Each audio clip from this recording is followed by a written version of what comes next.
Okay, welcome parents to Back to School Night. This is the AP Economics class.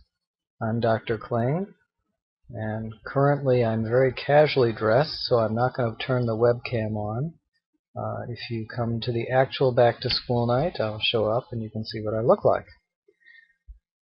I want to talk about three things in this brief video. One is course objectives, then grading and expectations, and then the role of videos that videos will play in this course. Okay, so first let's go to course objectives. My goal in this course is to interest students in economics. And the teaching the AP curriculum does not perfectly align with that, in my view. The AP curriculum, I think, makes economics a little duller than it ought to be, and a little bit more mechanical and less open-ended than it ought to be, in my view. So you can think of the course as having two tracks. One track is the AP material,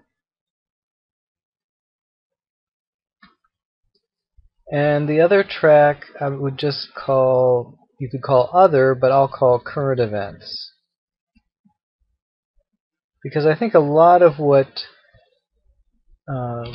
the reason to be interested in economics is that it relates to current events, and certainly current events are very interesting, between what's going on in Europe and the continued high unemployment in the United States and volatile financial markets. There's plenty to talk about in terms of current events, and I feel I'm capable of relating that to economic concepts, and I would very much like to do that during class. The AP material, as I said, is a little bit more straightforward, not quite as interesting, and in some areas I'm just not personally as committed to it. I definitely give students preparation for the AP exams. Some students in the past have done very well on the AP exams. By the way, there are two exams. It's kind of two for the price of one here. There's a microeconomics exam and a macroeconomics exam, and you can get college credits for both. So I do teach that material, but some of it with less enthusiasm than others, and I don't want to teach it to the point where I stifle students' interest in economics per se.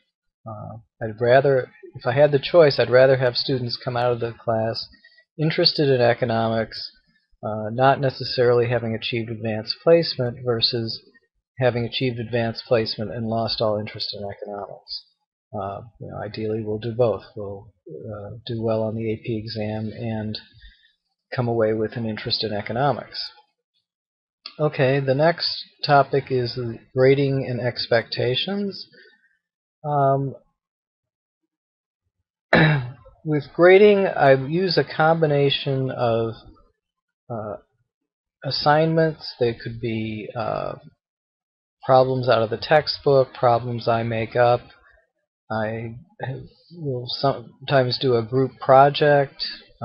Sometimes I'll come up with an assignment during the course of the year, so those will be one component of grading, and the other component of grading will be tests. So those will be the main things. I also really care about class participation, and I'll come up with some metrics and some expectations for that as the course goes along.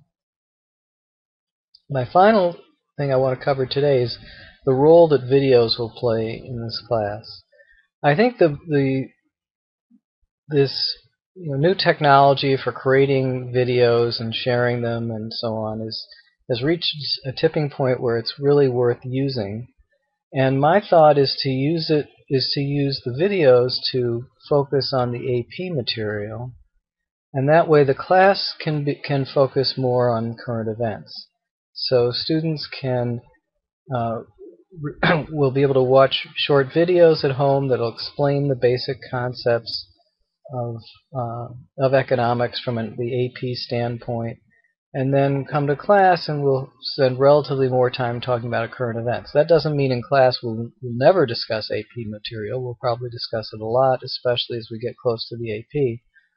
But we'll also have an opportunity to talk about current events and also get into some topics that I personally like to get into that are not as heavily stressed in the AP curriculum. And finally, I'll mention another thing, which is I have set up what I call a lending library. This is the first time I've done it, and we'll see how well it works. It's just a shelf of books that relate to three topics that I think are worth reading more about. One is entrepreneurship. I'll just put entrepreneur. And so I have some books about entrepreneurs. Another topic is the financial crisis.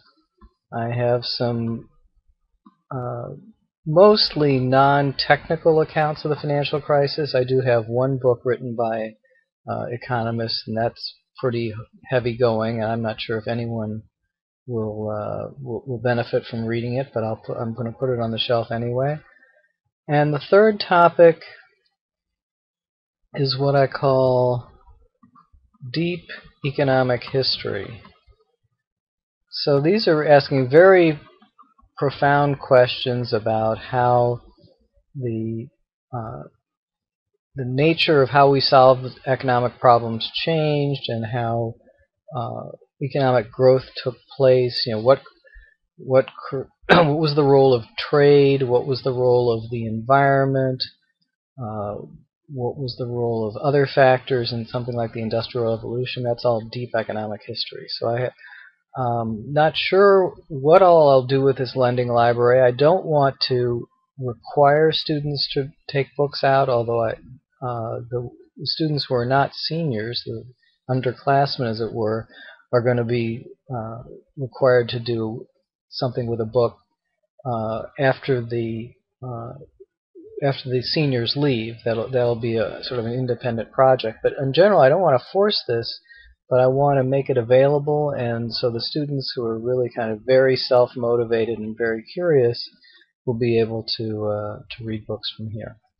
So I think that's all I want to cover in this video, and of course, when you come to the live back to school night, you can bring your questions. That's it.